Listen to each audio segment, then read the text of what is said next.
Now let's go to how to help a dyslexic child from ages 3 to 4 years.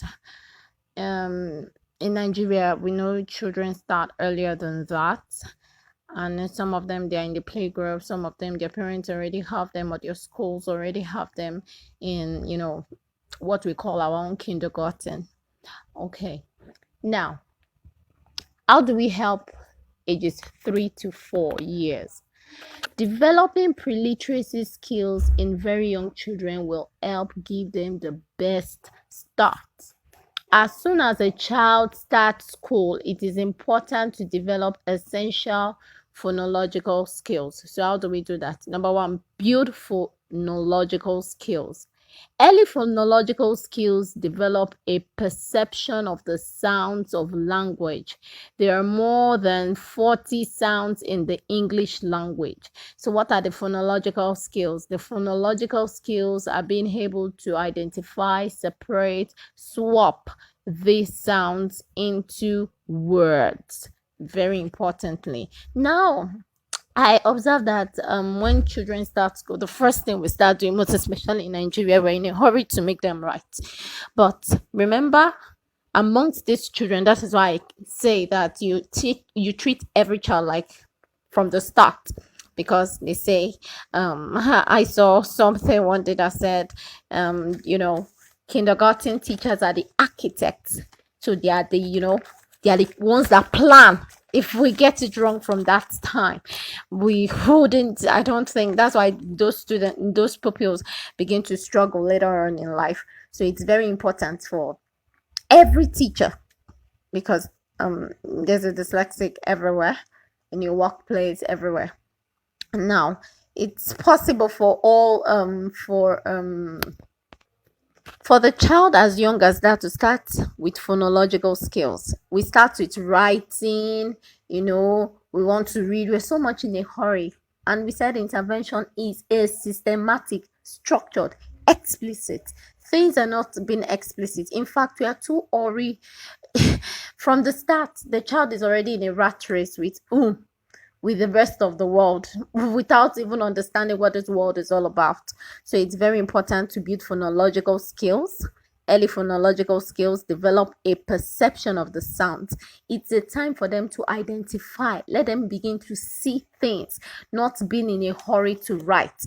The brain is just, there's what you call the neural pathway. They are trying to, this neural pathway, neurons in the brain are trying to, intertwine, come together to the child's brain is not even developed. Normally at that, they said the brain becomes well developed even at the age 25. So at this time, the child's brain is just growing, trying to identify things. And we want to model up a lot of things for the child here in Nigeria. And some of them are dyslexic. So one part of the brain is trying to do a lot of things for a brain that has not yet well developed. That's a whole lot. So at this time, we do that. You help a child understand that words are made of sounds. Words are made of sound. Help them to identify the letters and the sounds. Now, for instance, the word cat has 3 sounds. The word sheep has 3 sounds. You have the sheep, shape, shape, sh, a, p, p, k, a, t. So you allow them to know the sounds, not just sounds, but how many sounds do they have? Because dyslexics cannot even, they are trying to, they can't even comprehend they can't identify, some of them don't have this phonemic awareness. They can't identify, they do not know the sounds, they can't differentiate. Some of the sounds are tricky. They're trying to process all this in their head. So how do you do that? You play sound swapping games. I'm going to give instances of that.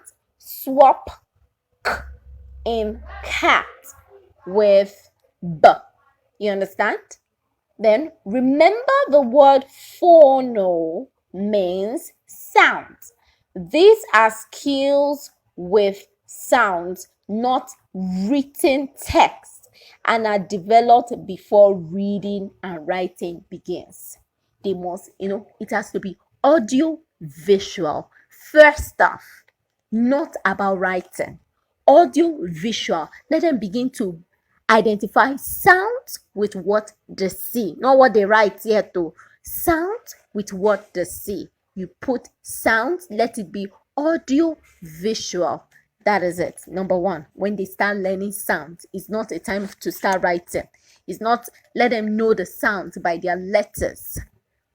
Let's not be so much in a hurry. We are so much in a hurry and headed nowhere. Now, it's important also to play rhyming games. For instance, that's number two, playing rhyming games. For instance, the word pop, pop, pop, pop has three sounds. Pop. The word hop. I remember the dyslexics I'm taking presently. They have a book. They use I think they use Cambridge books. They use many British books in their school. So once upon a time they came to me.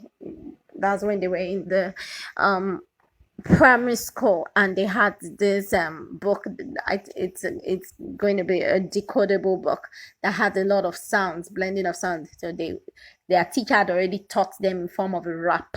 Pop, hop, rap, hop. They started giving me. I've forgotten how it was. So they would say, and the hop, hop, tap.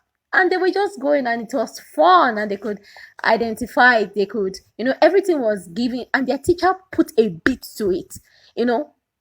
Top, it has three sounds. 1, 2, 3. You can start clapping with it. So they were hitting the table with it. Tap, pop, like 3 sounds. And they are already in secondary school. They did not forget that, because although the teacher did not realize then that they were dyslexic, but she made, whoever the teacher was then, made them develop, a game. They played a rhyming game that up till date they do not forget, because immediately they saw the book, and I was just like, oh, what's this? It was about a grandmother that was a pop singer, and our grandchildren too were hailing her with so many rhymes and other, it came together and it made learning fun.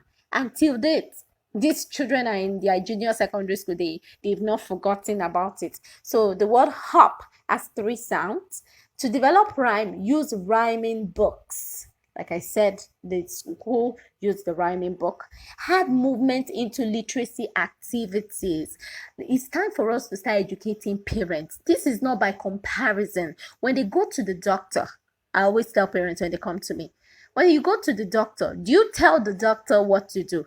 You say, oh, I think I'm having a headache because I read it on Google that symptoms of headache means it is typhoid. And you start arguing with the doctor who has given you tests. You've gone under some assessment, some screening. Your blood has been screened, and it's telling you this is trypanosomiasis, this is sleeping sickness. Would you be telling the doctor something else? No. So it's time for us to be ahead in our game and tell parents what is up. They're not the ones that will come and dictate to us.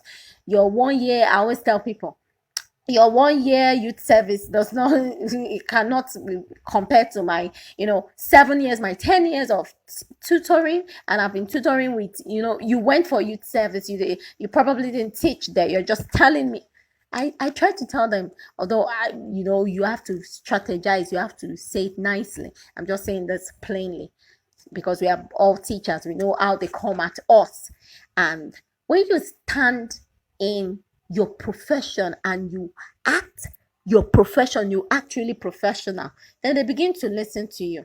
Then when breaking words into, add movement into literacy activities. When breaking words into sound, a child could hop, clap, or do a jump. Now, for each sound, be careful not to move for each letter, but for each sound. For instance, hop, let's say cat, you hop. One, for every 3 sounds, you hop 3 times. 1, first hop, or it could be a clap. You clap once, so the child recollects in the head that, whenever we do the 3 claps is a 3 sound.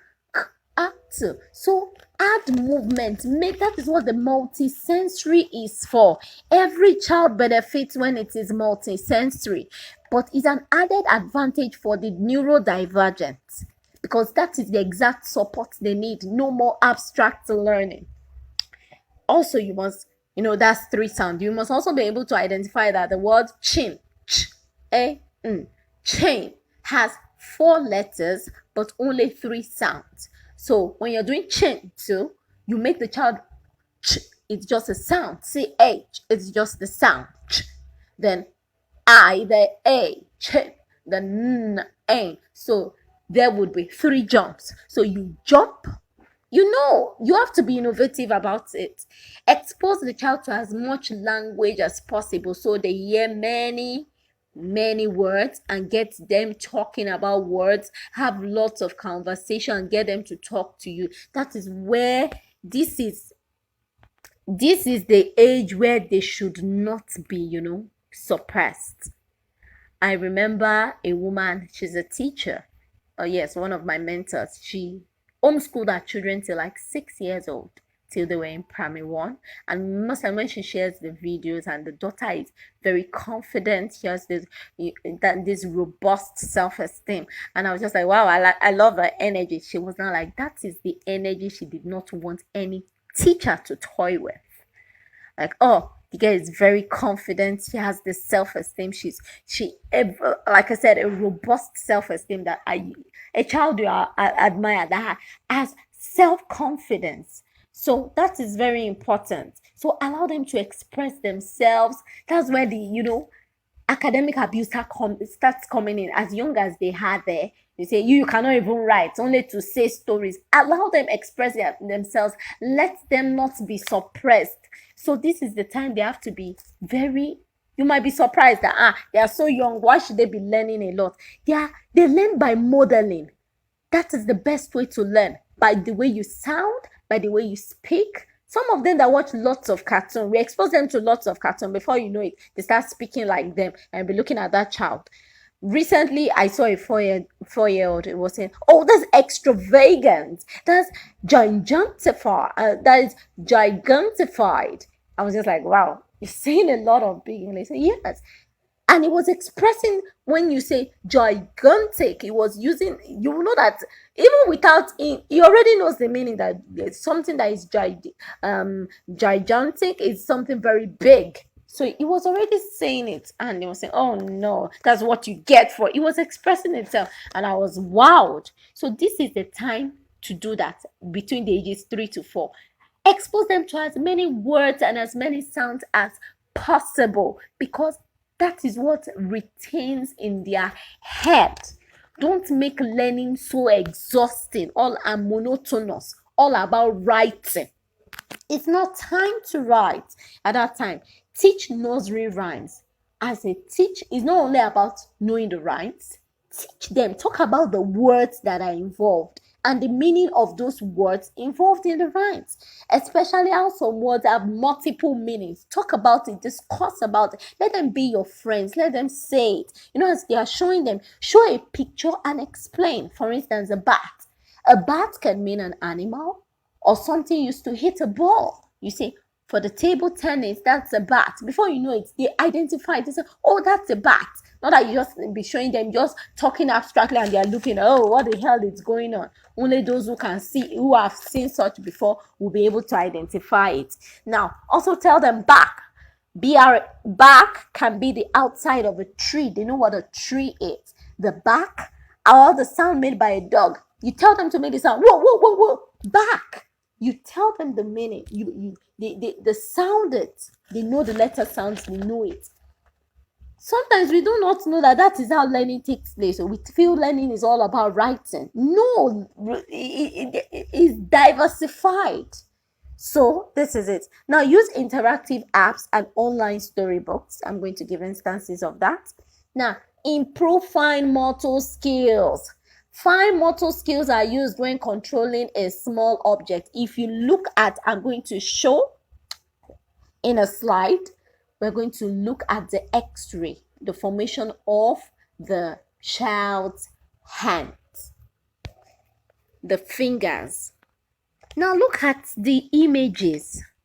Look at a 3-year-old compared to a 6-year-old to a 14-year-old. The image is showing it. The upmost left, it's a 3-year-old. Can you see the spaces in between it?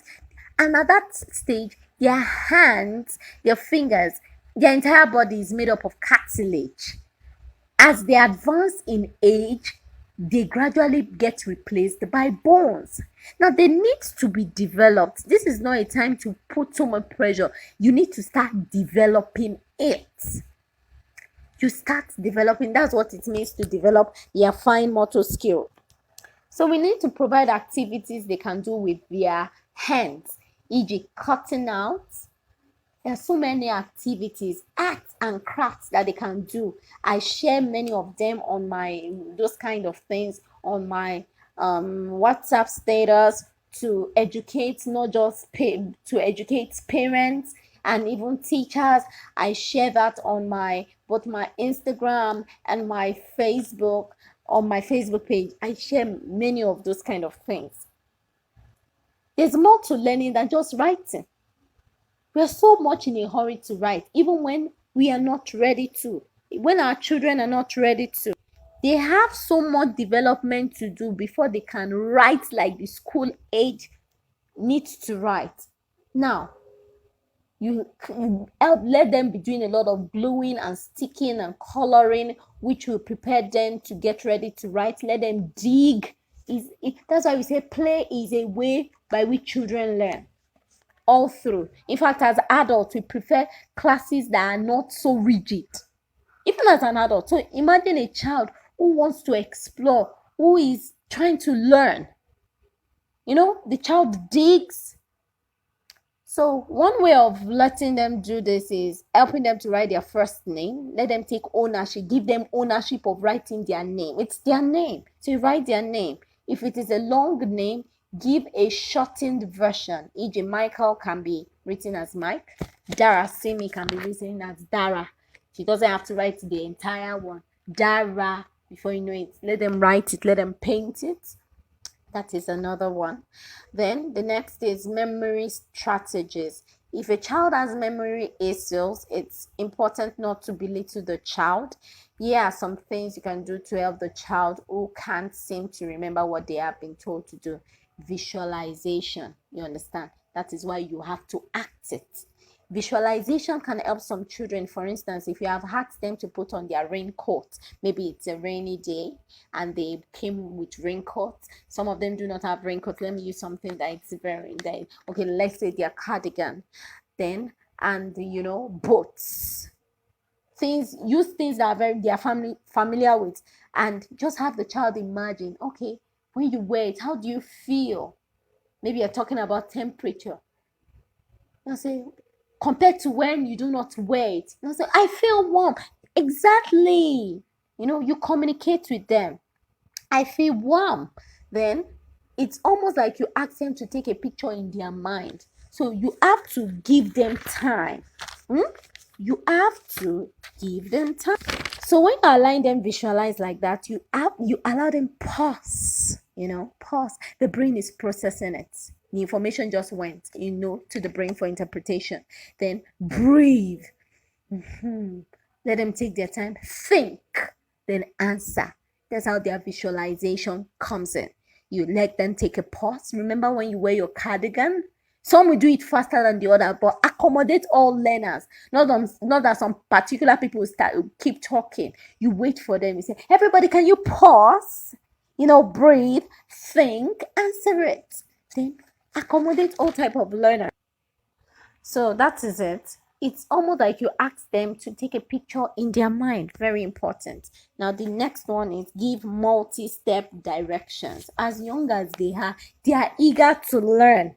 They learn by modeling. You see them copying you. So it is a very good time to get them. Not get them to write, but get them to do a lot of other things that will prepare them for the future ahead of them. There's so much writing they will do for the rest of their lives. So slow and steady win the race.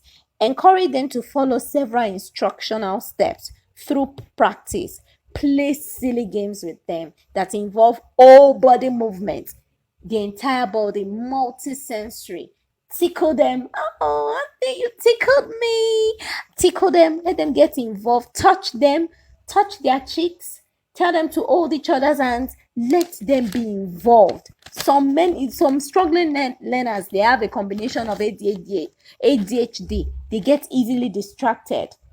E.g., when you are teaching them about sounds, you can hop on one foot, then growl like a lion. Okay, who is next? You can do it in groups. When they get good at 2 instructions, then give them 3, but make them go away from you.